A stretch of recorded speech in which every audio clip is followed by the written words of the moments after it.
Buenos días, una nueva sesión del curso de imágenes del Perú contemporáneo y en esta oportunidad estamos en la unidad 3 y el tema de hoy día vamos a hablar sobre la última gran transformación ordenada en el país que hemos denominado el tema como la modernidad 3 de ciudad a metrópolis. Quiero empezar con esta imagen que es bastante clarificadora. A través de esta asignatura hemos tenido la oportunidad de revisar varios planos, hemos podido ver varios planos sobre la ciudad de Lima. Nos concentramos en Lima porque, lo dijimos hace unas sesiones atrás, es la ciudad que ha recibido mayor atención a lo largo del siglo XIX y en parte del siglo XX, la ciudad que ha recibido la mayor atención, la que ha mostrado el mayor crecimiento y en la cual se plantearon las transformaciones que hemos mencionado y que han dado origen a esas imágenes del Perú contemporáneo.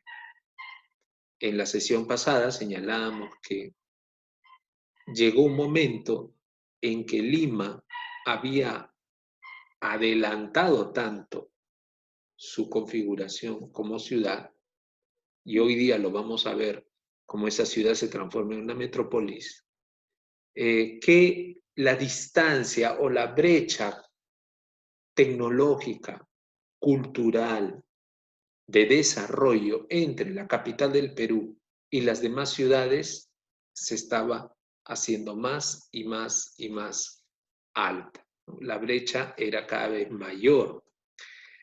Y eso estaba también vinculado, lo dijimos en alguna sesión atrás, con la forma de ver al país, ¿no? Era un país atomizado, donde los desarrollos principales se hacían en la ciudad capital y las ciudades del interior se quedaban así, como provincias, se entendían como provincias.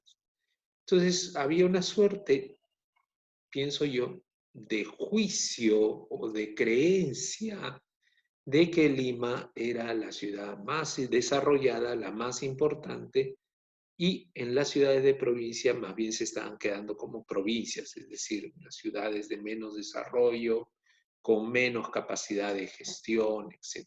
¿no? Esa es una creencia limitante. Ese es un juicio, un prejuicio discriminatorio, evidentemente.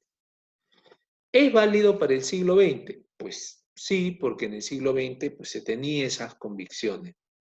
¿Es válido en el tiempo actual? No, definitivamente no. Definitivamente no. Sin embargo, todavía hay personas que tienen esa mentalidad, una mentalidad discriminatoria, ¿no? Y mucha gente del gobierno, lo hemos vivido nosotros con el fenómeno del niño del año 2017, siguen pensando que en Lima están los mejores ingenieros, los mejores equipos técnicos, mientras que en provincias, como así se les dice, no. Bueno, en parte estamos demostrando de que esa falacia tiene sentido, ¿no? Porque las últimas actitudes y acciones o inacciones de nuestros equipos locales de gobierno para enfrentar el COVID realmente son desastrosas. Y que tenemos que esperar la ayuda de Lima para todo. Pero bueno, ya sabíamos nosotros que estábamos partiendo, estamos partiendo con serios retrasos en el ámbito de la salud, porque efectivamente Piura tenía, ya antes del COVID, tenía uno de los más desastrosos sistemas de salud de todo el país.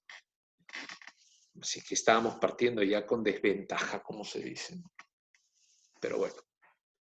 Ahora, esto ciertamente no debe condicionar nuestra forma de pensar actual, ¿no? Las realidades a veces no es que confirmen la regla, sino más bien son excepciones. Y es así como debemos entenderlas, son excepciones. Por lo tanto, aun cuando esta visión de una ciudad metrópolis y una ciudad de provincia un poco desarrolladas va a estar presente a lo largo de todo el siglo XX, porque es una realidad que la vamos a observar a lo largo de todo el siglo XX. También es muy importante señalar que la modernidad 3, que es la que estamos viendo ahora, o sea, la modernidad planificada de comienzos del siglo XX, no es la última modernidad, no es el último fenómeno urbanístico. Ya hablaremos de ello más adelante, y cómo se reconfigura todo nuestro Perú, todo el país se va a reconfigurar sobre ese tema. Bueno, como este curso es sobre imágenes del Perú contemporáneo y las imágenes son las que marcan nuestra pauta, porque en nuestro curso se sostiene sobre imágenes, fotografías, en este caso un mapa, que nos abren las puertas para meternos y analizar cuáles son los ideales que hay detrás acerca de esto y cuál es la visión de país que se tiene. Bueno, quería empezar con este mapa, ¿no? De 1908, es el mapa de Lima de 1908. Lo realizaron las compañías eléctricas, eléctricas asociadas, además que están también se observa claramente, diríamos, las líneas férreas que ya por entonces recorrían la ciudad de Lima. Y es un mapa bien simpático.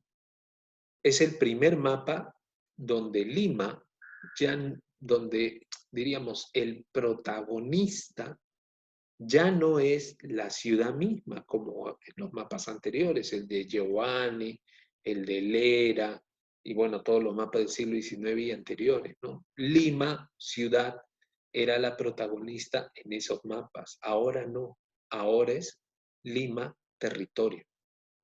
Lima, geografía. Lima, valle.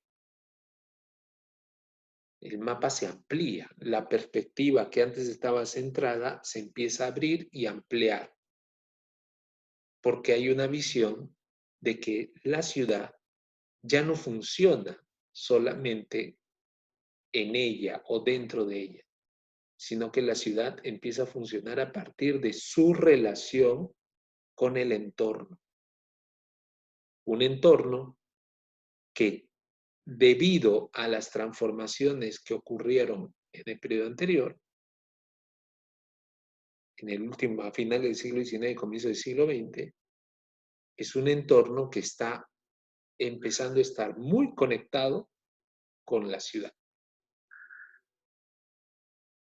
¿Cuál es el medio que va a conectar al entorno con la ciudad? En primer lugar, el ferrocarril. Una línea que surgía de acá, ¿se acuerdan? Lo hemos visto nosotros. Esto es el parque de la exposición. Por aquí salía la línea de tranvía que conectaba Lima con los nuevos balnearios del sur. Miraflores, Barranco y Chorrillos, que ya estaba perdiendo su carácter señorial que había tenido hasta hace poco. Miraflores, Barranco y Chorrillos. Y el tranvía conectaba todos esos balnearios que gracias al tranvía ya no estaban dejando de ser balnearios para constituirse en poblaciones permanentes. Ahora, fíjense el entorno, ¿no? El entorno es de puras haciendas, haciendas de distintos tamaños que podemos observar en esta zona. Ahora, otro tranvía, otro tren conectaba la ciudad de Lima desde esta zona donde está la Plaza 2 de Mayo. Aquí está la línea de tranvía que conectaba a la ciudad de Lima con el Callao. El Callao, que como ciudad, como pueblo, estaba creciendo gracias a la nueva dársena y muelle.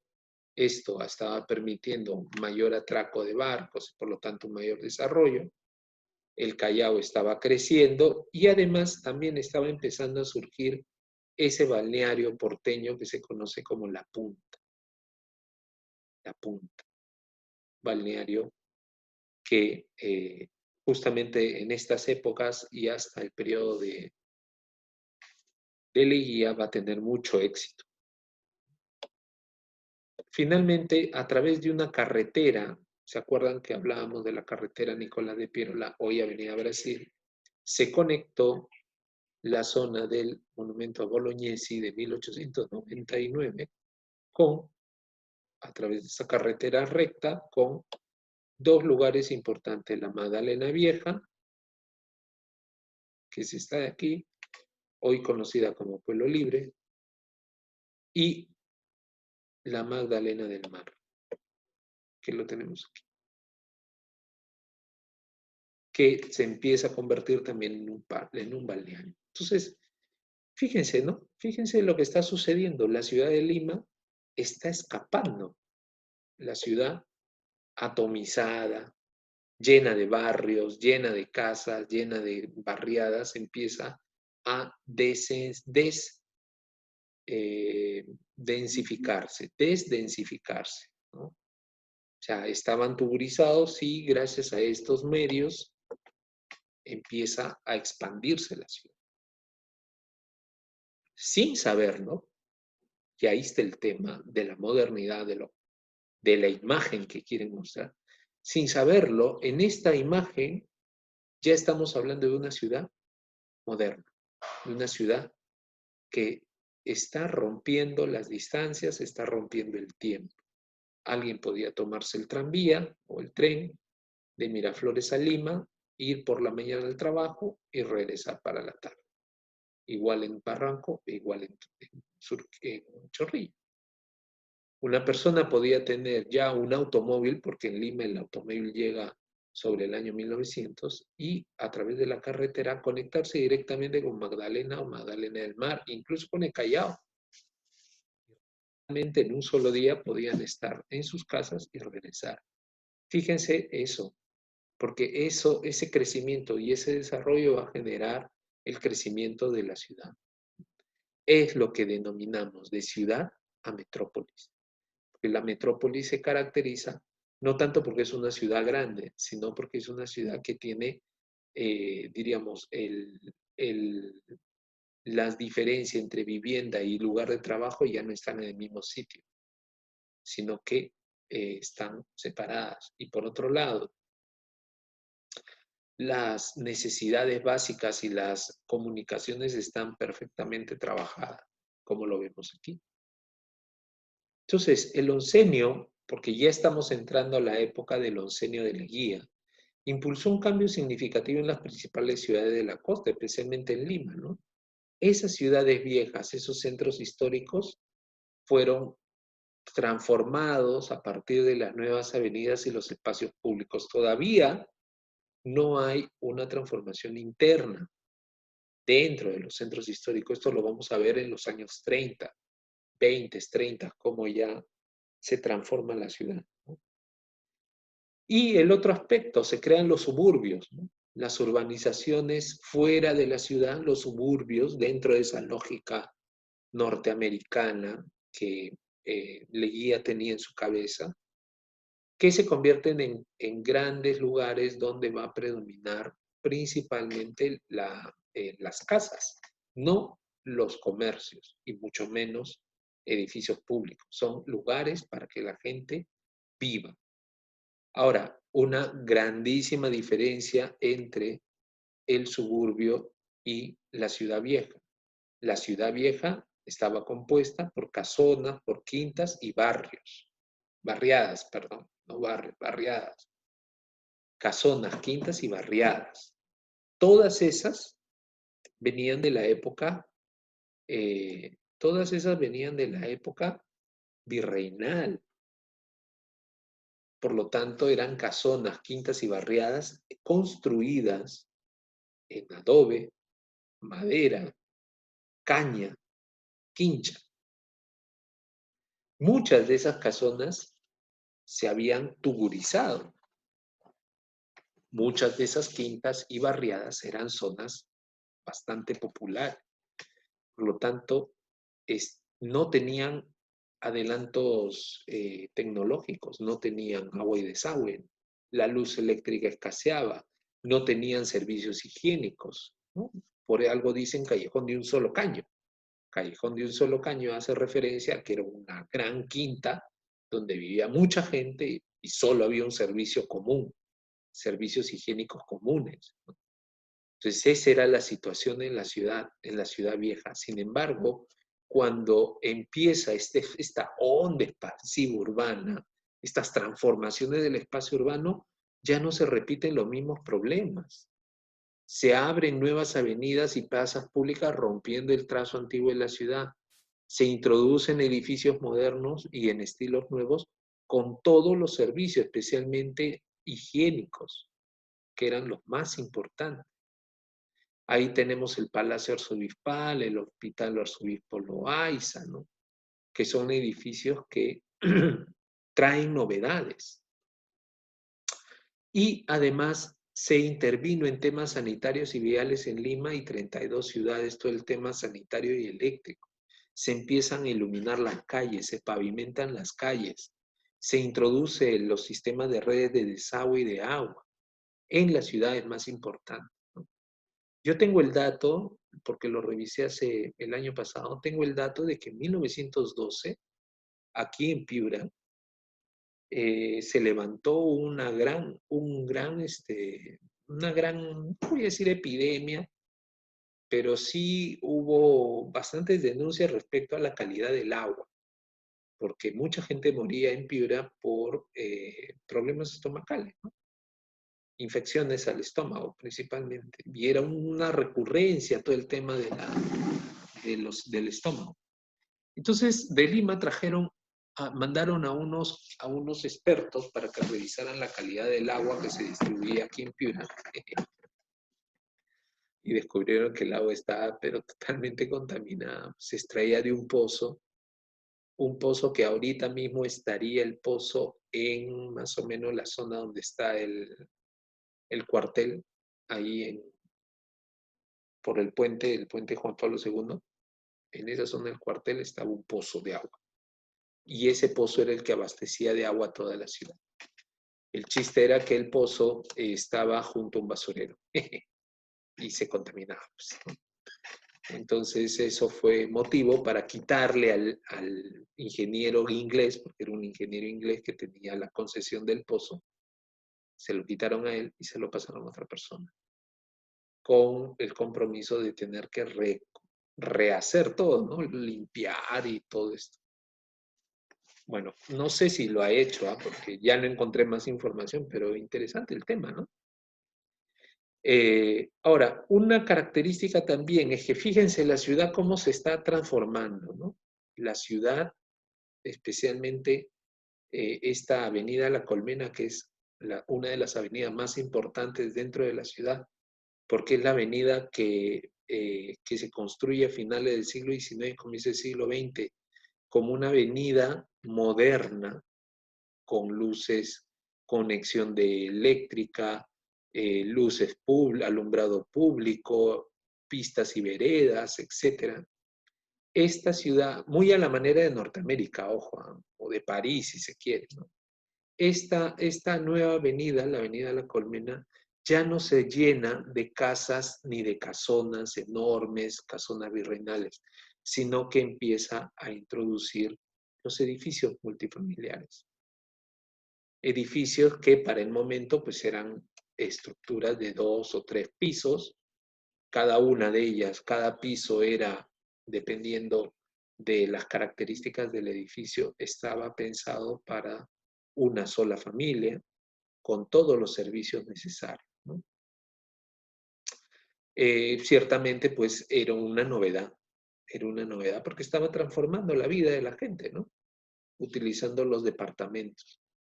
Aquí tenemos algunos ejemplos, departamentos fabulosos, muy modernos para la época, ¿no? Miren este, qué bonito, en estilo afrancesado, ¿no?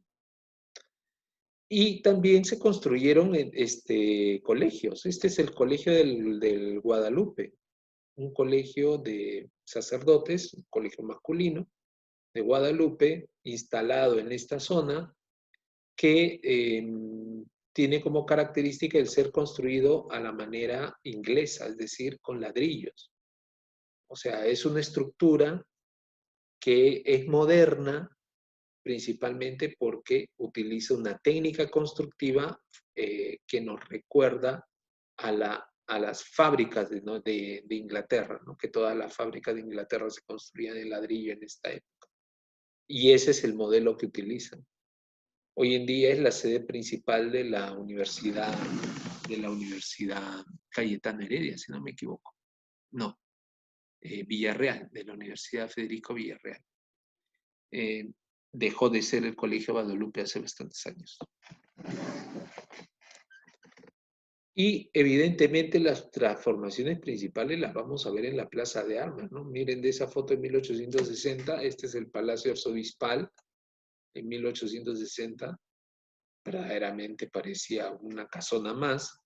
Y en 1917, Ricardo Malakowski, un arquitecto polaco radicado en el Perú, Ricardo de la Jaca Malakowski, reconstruye el edificio dándole un aire palaciego impresionante, ¿no? Muy acorde con la catedral. Entonces, desde entonces el Palacio Arzobispal tiene esta fachada, una fachada neocolonial, que es muy propia de la época, porque en esta época había un interés específico por que la arquitectura transmitiera una identidad. Y en algunos arquitectos esa identidad estaba vinculada a los valores de la arquitectura colonial. Por eso se construye en cemento, en concreto armado, concretamente en concreto armado, pero el diseño exterior va a ser a la manera colonial. Entonces ahí observamos todos elementos, desde balcones, todos estos balcones son nuevos, ¿ah? Desde balcones cerrados a la manera virreinal hasta portadas bastante elaboradas con muchos elementos ornamentales. Pero si uno entra a este edificio, se descubre otra cosa, ¿no? Este es el edificio por dentro, una enorme escalera de estas tipo de mármol, una escalera de estas modernas para la época, una vidriera preciosísima de estilo Art Nouveau y la distribución del edificio siguiendo la planta antigua, ¿no? Esto era un antiguo patio que se convierte en una escalera y se da acceso a las distintas oficinas que están organizadas, ¿no? Pero todo se ha transformado. Ya no es el antiguo modelo, como pueden ver ustedes aquí, el antiguo modelo de casona virreinal, sino que es una reinterpretación. Bueno, y ese es el estilo, ¿no? Ese es el estilo moderno que se empieza a introducir, como aquí también lo vemos. El Hospital Arzobispo Loaiza de 1925 trae un estilo moderno proveniente de Estados Unidos, donde lo característico es entender que la salud y el espacio, la relación entre el enfermo con el espacio tiene que ser a través de una relación positiva, una relación con la naturaleza. Por eso los pabellones se levantan no en un solo bloque, sino que se distribuyen sobre una enorme área verde y se van distribuyendo como si fuera una pequeña ciudad. Entonces aquí tenemos los pabellones distribuidos, cada uno de ellos, lo pueden ver acá. Hay un pabellón central, un patio, luego están los otros edificios al costado, todos ellos conectados por, diríamos, caminitos, fuentes, como si fuera un enorme paseo. Y ese nuevo concepto de arquitectura es un concepto que está introduciendo el concepto de modernidad en la arquitectura peruana, porque nos está alejando de las tradiciones arquitectónicas tradicionales, de la quincha, del barro y de la madera y la paja, ¿no? está empezando a introducir incluso algo que ya nosotros lo tenemos bastante conocido y muy común, introduciendo maquinaria, ¿no? Aquí tenemos, claramente se ve, es una cafetera que está haciendo la mezcla del cemento, ¿no? La mezcla del cemento.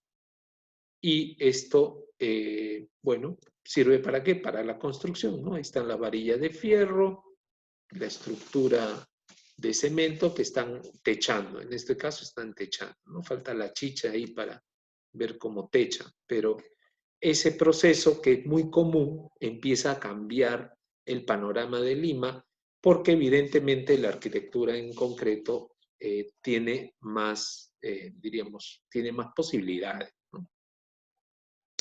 Hoy en día, esto que vemos aquí es esto que vemos acá, es el Arzobispo Loaiza, uno de los edificios más bonitos que tenemos en el Perú, lamentablemente como todo, destruido y de muy mal gusto, ¿no? Destruido con muy mal gusto por las generaciones actuales. La gente lamentablemente no tiene gusto y reutiliza los espacios convirtiéndolos en covachas, ¿no? Pues eso es muy, muy llamativo en el Perú, ¿no?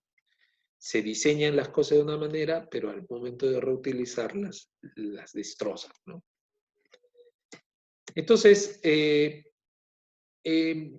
tenemos pues aquí ya el germen de lo que va a ser esa metrópoli.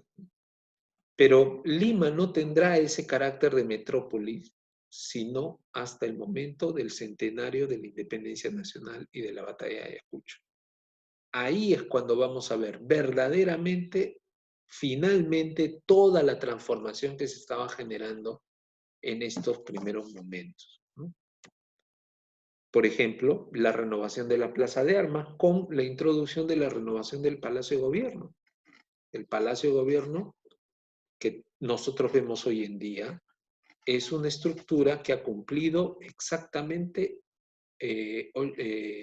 80 años, 82 años concretamente, porque fue inaugurado en 1938, el actual Palacio. Antes había otro modelo que venía incluso de renovaciones anteriores. Entonces, esa transformación es una importante transformación para nuestra ciudad.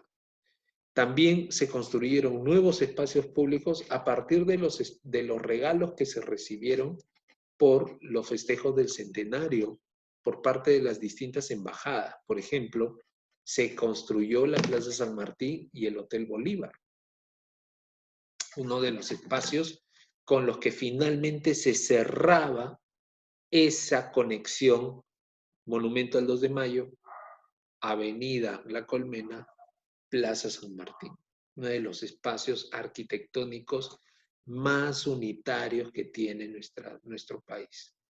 Y digo nuestro país porque realmente trasciende Lima esto.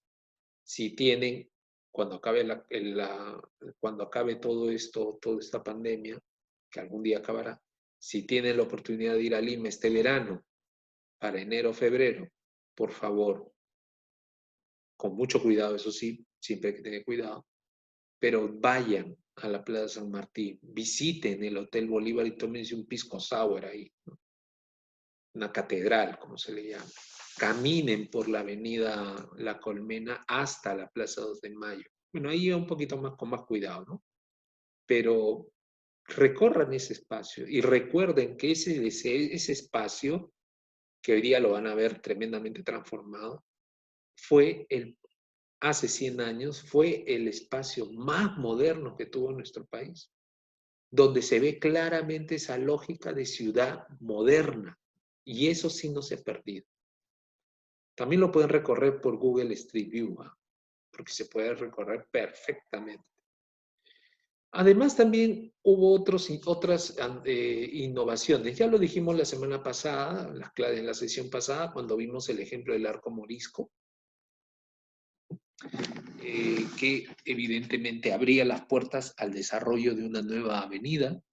La Plaza Manco Cápac, que se instaló en La Victoria en 1926 a través del monumento a Manco Cápac, del cual hablaremos más adelante en otra sesión, y el Parque de la Reserva, ¿no?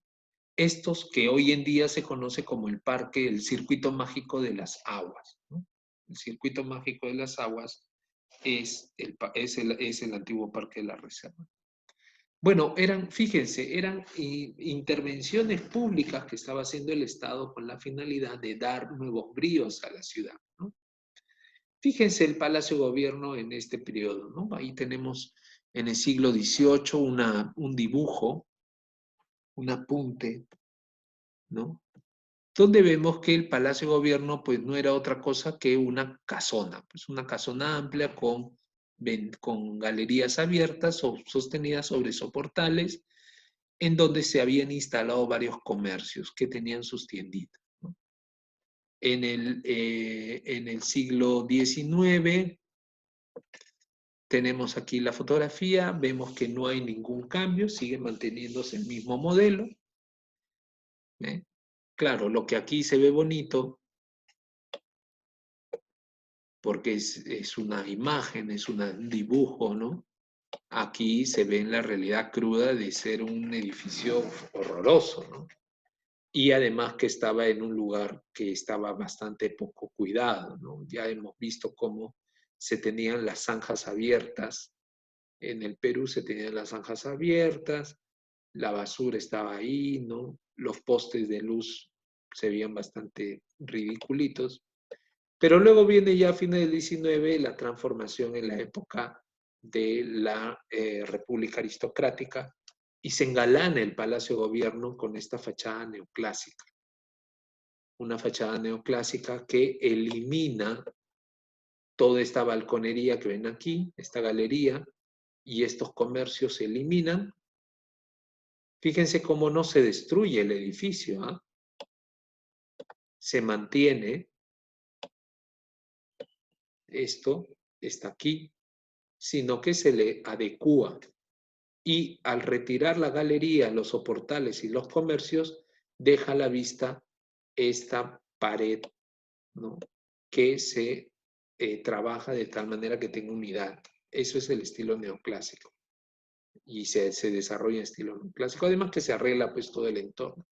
Finalmente, podemos ver que a fines del siglo XIX, inicio del siglo XX, esto ya es 1920 más o menos, por los carros, por el movimiento. Fíjense cómo el Palacio de Gobierno, pues, en realidad, debido a la modernidad, estaba quedando como un edificio más, un edificio sin prestigio, un edificio común y corriente, ¿no? Delante de él cruzaba el tranvía, los carros, la gente, o sea que era como un edificio sin mayor renombre, ¿no? Es así cuando en el interior también tenemos que era un edificio pues común, ¿no? Era una casona con un enorme patio, patio de armas, ¿eh? Un patio de armas donde estaban las mulas, los cañones y tal. Lo interesante es que en el año 21, justamente para el centenario, el edificio se quemó. Y entonces Leguía, para poder recibir a todo el cuerpo diplomático que se iba a acreditar en el Perú, diríamos, en calidad iban a felicitar al Perú el 28 de julio, Leguía propuso que se decorara con paneles, con pintura, todo el palacio quemado. Y entonces inventaron esto, todo esto que ven aquí, es un decorado. Son telas pintadas, paneles pintados, cartón piedra, como se dice, ornamental, para dar ese ambiente de decorado, de lujo, ¿no? Pero todo era ficticio, todo era puro triple, ¿no? Y aquí es donde recibe a Leguía a los representantes. Evidentemente, esta situación le lleva a pensar que hay que rehacer el palacio y es así como se plantea la reforma. Y a partir de 1926 hasta 1938 se rehace todo el Palacio de Gobierno en el modelo que nosotros vemos aquí. Un enorme palacete donde se traslada el patio de armas que estaba adentro, se traslada afuera. de tal manera que crea esta forma en U, que ven aquí, y que, bueno, le da prestigio y prestancia al palacio porque ahora sí tiene una distribución de palaciega. Entonces, ese es un cambio importante, porque evidentemente lo que se está haciendo es que todo el espacio público esté a la vista de todos, mientras que en el interior estarán los espacios, diríamos, públicos, pero seleccionados. Ustedes saben que pueden visitar el Palacio de Gobierno cuando deseen, ¿no? Basta nada más llevar su DNI un día domingo y estar presente antes de las 9 de la mañana aquí en este lado. Aquí hay una puerta de acceso. Y ahí empieza la visita a todo el edificio por dentro. Se puede visitar. Yo lo he visitado. Fabuloso es. Bien bonito. También pueden ver en el YouTube una visita de 360 grados realizada por el diario El Comercio. ¿Cuál es el estilo que utiliza? Este edificio lo construye Ricardo de la Jaca Malakowski, junto con Claude Saúl. Claude Saúl es un decorador, arquitecto francés, que diseña inicialmente el palacio y Malakowski ya es el que le da la forma final. Dentro del palacio encontramos varias salas, un comedor para casi 500 personas, una sala de embajador, una sala de fiesta o de reunión para 500 personas. Hay una pequeña capilla, que es esta de aquí. Aquí está la capilla. Tiene una habitación, bueno, tiene una vivienda del presidente en el interior, separada de la zona pública, y ocupa lo que originalmente era un espacio en el que estaba una iglesia, la iglesia de los desamparados, la casa del presidente y otro solar más. O sea que ocupa 3 solares, ¿no? tres terrenos, haciéndolo mucho más grande. Esto es una importante transformación, evidentemente, ¿no? Pasamos de un edificio, diríamos, común, corriente, a un edificio que magnificaba la imagen del Perú y utilizaban el estilo neocolonial para ello. El otro gran espacio va a ser la Plaza San Martín, como vemos aquí, ¿no? Este es el día de la inauguración de la Plaza San Martín, en el centenario de la Independencia. Una plaza que, a diferencia de otras plazas, se planteó desde una perspectiva de cercanía. De tal manera que cuando uno va a la Plaza San Martín, baja un tramo. La plaza está en hondo. Por lo tanto, eso permite al arquitecto jugar con los niveles, jugar con los distintos niveles, y lo que hace, pues, que sea una plaza más atractiva, ¿no? Fíjense, el centro de toda la plaza es el monumento a San Martín. Luego hablaremos de ello en otra sesión. Y en el momento en que se construye, no tiene las características que hoy día reconocemos en nuestra mente de la Plaza San Martín, porque era una zona que estaba recién reformándose. Luego veremos cómo entre los años 28 y los años 30, los 4 lados de la plaza se reformulan con edificios de departamentos y portales. Si algo se plantea es que la plaza tendría en la parte de abajo portales y edificios de departamento, grandes edificios que todos ellos tienen, como podemos ver aquí, un mismo lenguaje, porque todos fueron construidos dentro del mismo estilo neocolonial, distintos entre sí, porque unos les dieron a Marquina, otros a Malakowski, otros a Sahut, otro le dieron a cada uno de los arquitectos de la época, pero todos construyeron siguiendo un mismo patrón o unas mismas ideas, ¿no? Entonces eso es lo interesante y es por eso que es una de las plazas más bonitas del Perú, porque es una plaza que tiene unidad.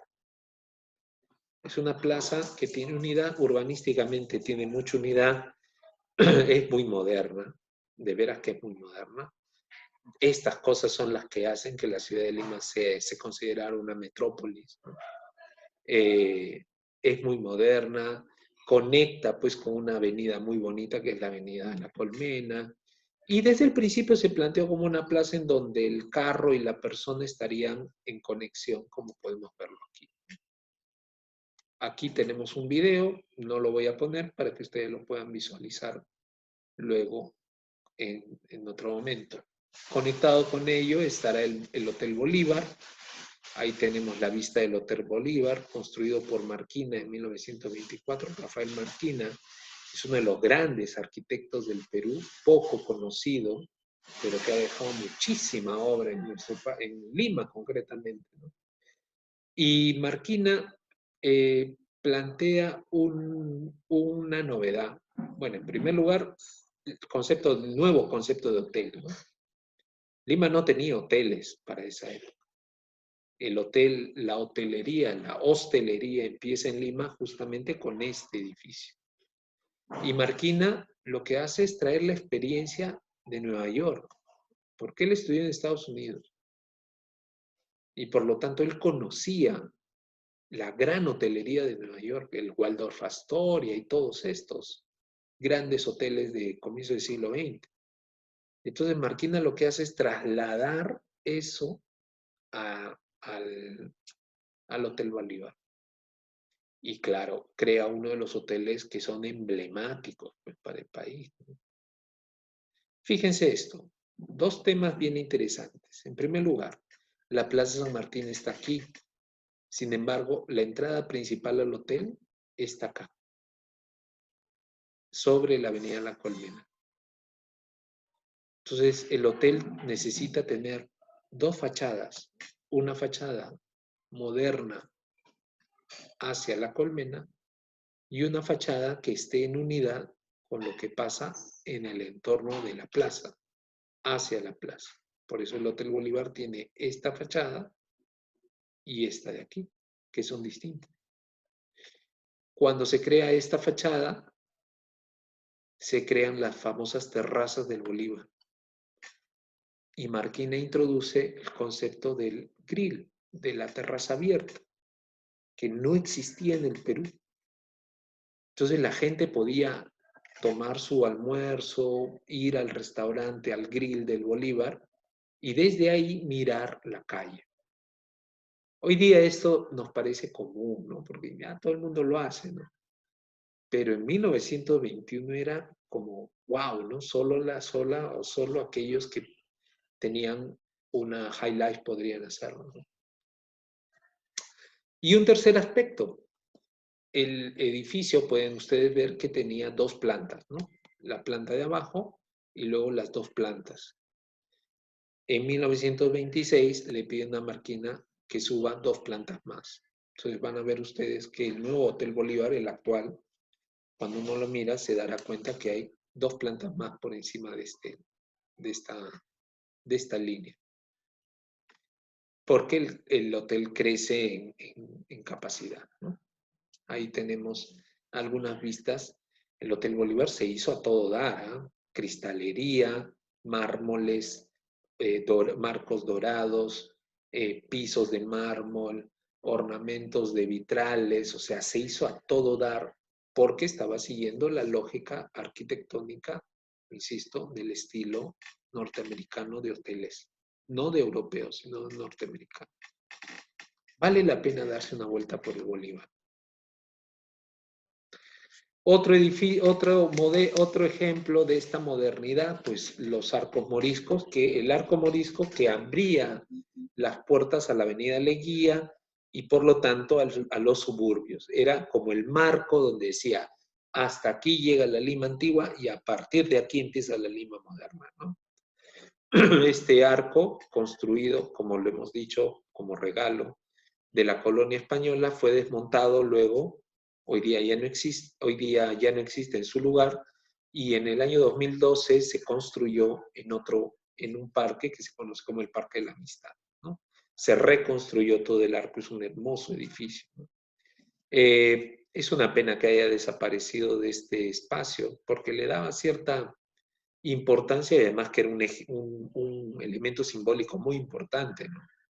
Que justamente marcaba el tramo de la Nueva Lima.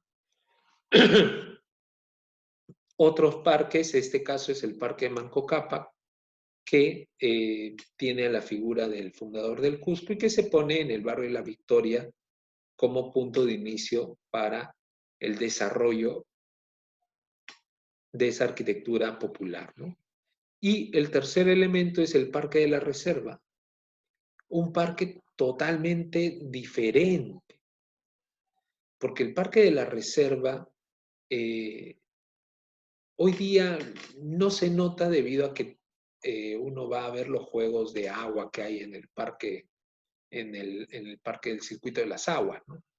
Pero el Parque de la Reserva en su momento, construido en homenaje a los reservistas que se enfrentaron en la guerra con Chile, en su momento era un parque que combinaba la naturaleza en un discurso muy bonito con la arquitectura. O sea, arquitectónicamente es el parque más completo que tenemos en el Perú, es decir, es la idea de un espacio natural, de naturaleza urbanizada, diríamos, de contacto entre la naturaleza y la arquitectura, ¿no? Un ejemplo muy interesante y que luego no se volvió a repetir, ¿eh? No se volvió a repetir, porque luego todos los demás parques ya han sido solamente verde, verde, verde, ¿no? Pero este es bien interesante, fíjense cómo está planteado, ¿no? Tiene un camino, una zona de central, que es esta de aquí, donde había una enorme fuente de agua, y un paseo para la gente, ¿no?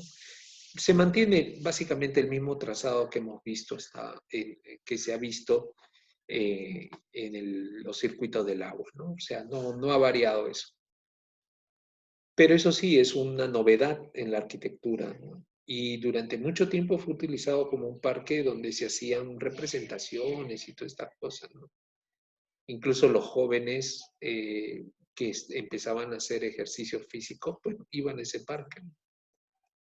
Lo interesante aquí es entender que este parque da notoriedad a este barrio. Este es el barrio de Santa Beatriz, que va a ser el primer barrio de suburbio que hay en el Perú y en Lima.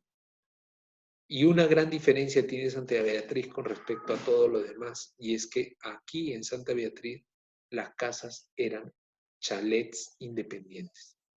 Por lo tanto, a diferencia de las casonas en el centro, que estaban pegadas unas a otras, aquí la casa estaba en el centro, rodeada de jardines, y luego venía la otra casa en el centro, rodeada de jardín. Por lo tanto, no había contacto de pared a pared, no había pared medianera entre una casa y otra. Cada casa estaba en su propio lote. Esa idea de tener una casa como chalet propia para una sola familia es el mejor ejemplo de modernidad. Es el ejemplo clásico de modernidad. Y es una idea que no viene de Europa, sino que viene de Estados Unidos. Entonces, ese proceso modernizador de Lima era acelerado. Se impulsó, pues, por estas nuevas avenidas, se lotizaron los terrenos agrícolas aledaños. Ya imagínense ustedes cómo empieza a revalorarse todos esos terrenos que están pegados a las grandes avenidas, ¿no? Y cómo poco a poco se va generando el nuevo desarrollo, ¿no? Se crean urbanizaciones obreras, pero también señoriales, ¿no? Aparece junto a Santa Beatriz, aparece luego San Isidro, pegado a Miraflores, y empiezan a desarrollarse esos nuevos proyectos, ¿no? Esto además está apoyado y financiado por bancos, especialmente el Banco de los Italianos. El Banco Italiano va a ser el gran financista de todos estos nuevos proyectos urbanizadores, ¿no? Y evidentemente todo este proceso de transformación de Lima se dio en la época de los centenarios, ¿no? Aquí tenemos una fabulosa vista de Lima en 1930, la nueva Lima. Fíjense cómo se está empezando a poblar de chalets y de edificios modernos, con grandes avenidas, ¿eh? Con grandes avenidas que ya están señalando ese crecimiento de la ciudad hacia el sur. la ciudad crece hacia el sur-oeste. Esto es el Morro Solar, aquí está el mar, aquí está Miraflores, aquí está más atrás Barranco y pegado al Morro Chorrillos, y hacia allá está creciendo la ciudad. Todo este espacio verde que ustedes ven aquí, que son haciendas, potreros y tal, todo eso poco a poco, en el lapso de 40 años o menos, se va a urbanizar de una manera impresionante. Impresionante. Con urbanizaciones populares como las que vemos aquí en La Victoria, pero también con urbanizaciones señoriales como las vemos aquí. Va a haber una diferencia importante. En las urbanizaciones populares se va a combinar casas colectivas como estas, con edificios como estos, con chalets, junto a fábricas. O sea, la vivienda popular, el espacio popular, se va a caracterizar porque la vivienda está cerca a la fábrica. ¿Ok? Ahora, eso no quita que haya un espacio es decir, va a tener todas las instalaciones, instalación eléctrica, desagüe, veredas, pistas, todo eso está impuesto. La única diferencia es que las casas están pegadas y están muy cerca de la fábrica.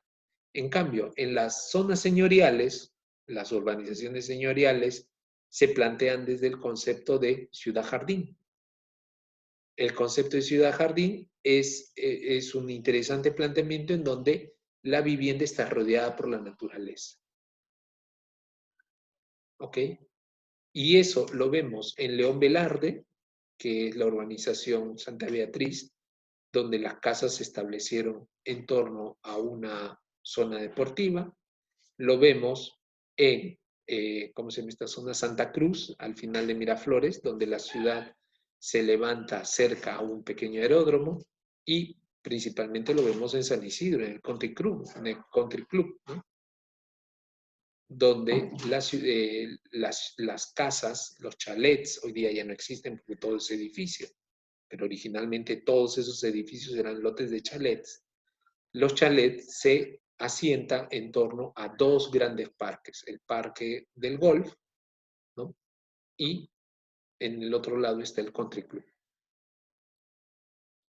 Por lo tanto, Lima en 1930, fíjense cómo ha crecido de 1908 a 1930, 22 años, y miren cómo ha crecido la ciudad.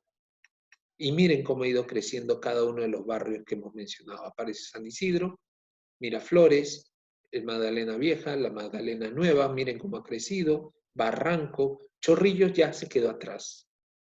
Chorrillos deja de ser un sitio de élite. Chorrillos pasa a ser un espacio popular y muy alejado. En cambio, Barranco y Miraflores empiezan a adquirir prestancia. A ello hay que sumar la construcción del aeropuerto de Limatambo, muy cerca a San Isidro, lo que hace que la ciudad empiece a crecer también en torno a este espacio. Entonces, esto es un cambio importante porque evidentemente no señalan un crecimiento planificado. Es un crecimiento planificado. La ciudad está creciendo hacia donde uno se quiere a través de un modelo concreto, ¿no? Para zonas populares, casas de una manera determinada, urbanizaciones de una manera determinada. Para zonas residenciales, casas de otra manera determinada con un urbanismo establecido. Y así es como se va planteando la ciudad. Da la coincidencia que todo este territorio de aquí predominantemente van a ser señoriales, mientras que todo este territorio de aquí y este territorio de acá van a ser más bien zonas populares, o mejor dicho, obreras. ¿Por qué? Bueno, porque es la distribución que tienen las fábricas, ¿no? Esto de aquí será la futura Avenida Argentina, la Avenida Colonial, donde se constituyen las principales fábricas. Y es ahí donde se construyen viviendas populares. Mientras que toda esta zona, pues no, es balneario. Entonces, ahí hay un crecimiento planificado. Eso es lo que le da a Lima la característica de una metrópolis. Crecimiento planificado, ordenado, acorde con el desarrollo de la ciudad. No hay invasiones, no hay zonas, diríamos, de grandes extensiones de asentamientos humanos. No, todo está planificado, todo está ordenado. ¿Ok? 1930, 1940 vienen a ser los años dorados del Lima, antes de la debacle. ¿Qué pasa en el interior? Pues en el interior también hay un crecimiento, pero es más lento. En este plano de 1929 de Trujillo podemos observar cómo la muralla que rodeaba Trujillo durante 300 años se había derruido ya finalmente. La muralla de Trujillo se derruyó poco a poco, sin planificar, a inicios del siglo XX, pero no en todos los lugares, porque ustedes pueden ver todavía aquí baluartes. Fíjense aquí, fíjense acá, aquí, acá. O sea, la ciudad está creciendo hacia el este, hacia la conexión con, diríamos, la zona de la sierra. Hay un ferrocarril que cruza y que va dirección a Salaberry, al puerto de Salaberry. Y ese ferrocarril de alguna manera está generando un nuevo movimiento. Hay barrios nuevos, como vemos aquí, este de acá, este es el barrio de la Unión, pero no está planificado. Está surgiendo de manera espontánea.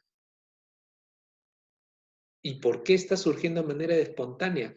Porque no se ha previsto el crecimiento de la ciudad.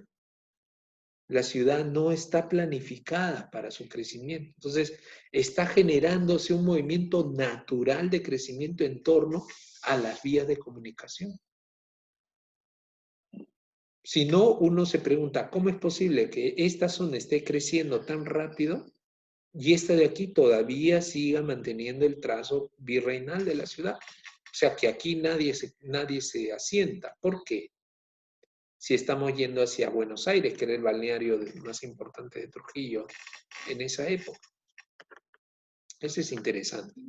Por lo tanto, la ciudad, ¿dónde vamos a encontrar lo novedoso de esta ciudad? Pues en su plaza de armas, con la instalación en 1929 del nuevo Monumento a la Libertad. Trujillo da la impresión que se quedó un poquito. Trujillo se quedó. Ya no fue tan dinámico. Más dinámico era Chiclayo, aunque no he encontrado imágenes de Chiclayo. Chiclayo se desarrolla con gran fuerza a comienzos del siglo XX, porque como nace como ciudad nueva, punto de comercio entre el norte, el sur y el este, la ciudad se vuelve rapidísimo, se vuelve una ciudad muy movida. Trujillo no, algo le pasó, no sé qué, pero se estancó. En cambio, Piura, esta es una época en donde al menos en papel vemos un verdadero desarrollo para la ciudad. Aquí en este plano podemos ver la ciudad antigua, la ciudad dibujada por Zavala y por Martínez Compañón. ¿Ok? Sabemos, como ya lo hemos dicho, que la construcción de la avenida Grau para conectar la estación de tren Apaita con la estación de tren Catacaos fue a comienzo del siglo un gran motor renovador de todo el espacio, ¿no? Bueno, hacia finales de 1920, comienzo de 1930, se planeó finalmente el crecimiento de la ciudad, pero de manera planificada. Y es así donde aparece esta nueva urbanización, que si no me equivoco hoy día es la urbanización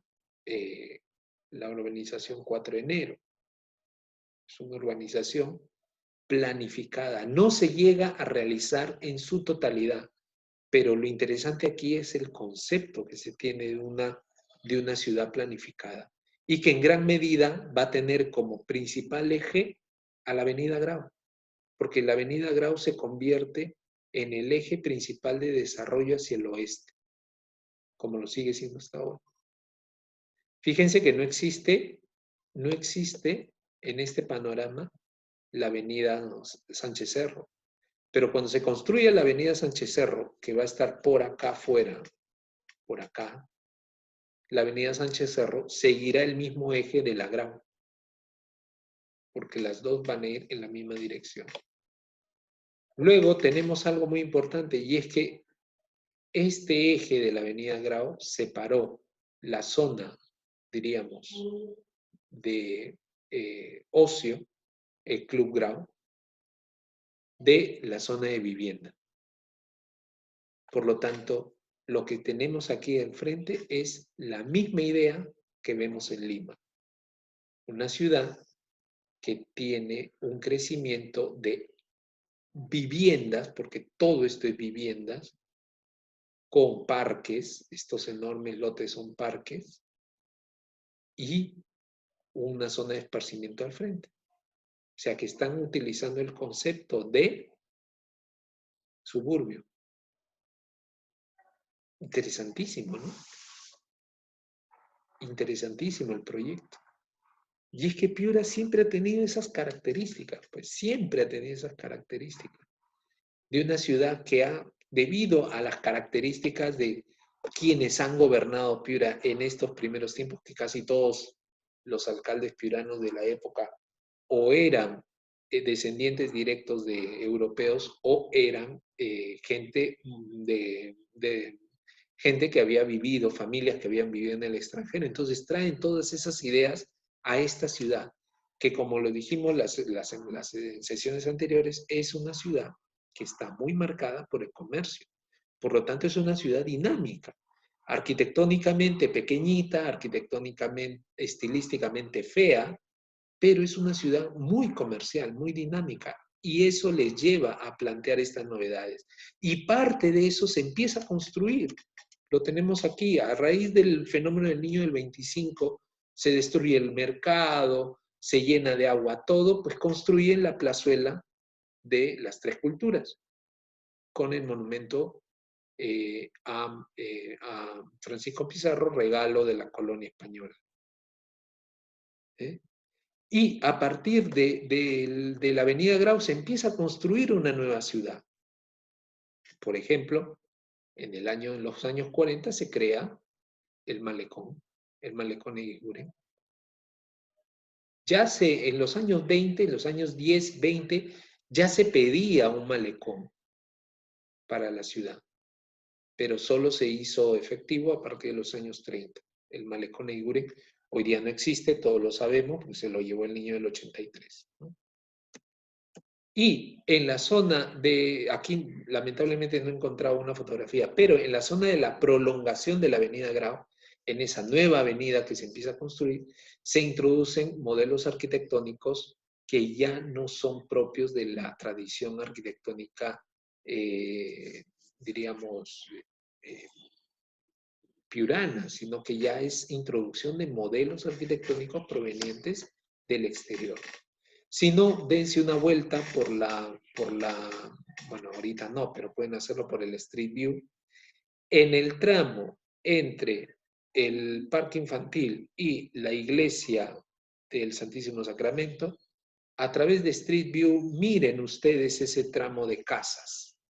Muchas de ellas están destartaladas, otras han sido intervenidas, otras han sido destruidas, pero todavía quedan ejemplos de arquitectura en ladrillo, de arquitectura Art Nouveau, de arquitectura Art Deco, en Piura. Tres estilos que corresponden a esos primeros 40 años del siglo XX.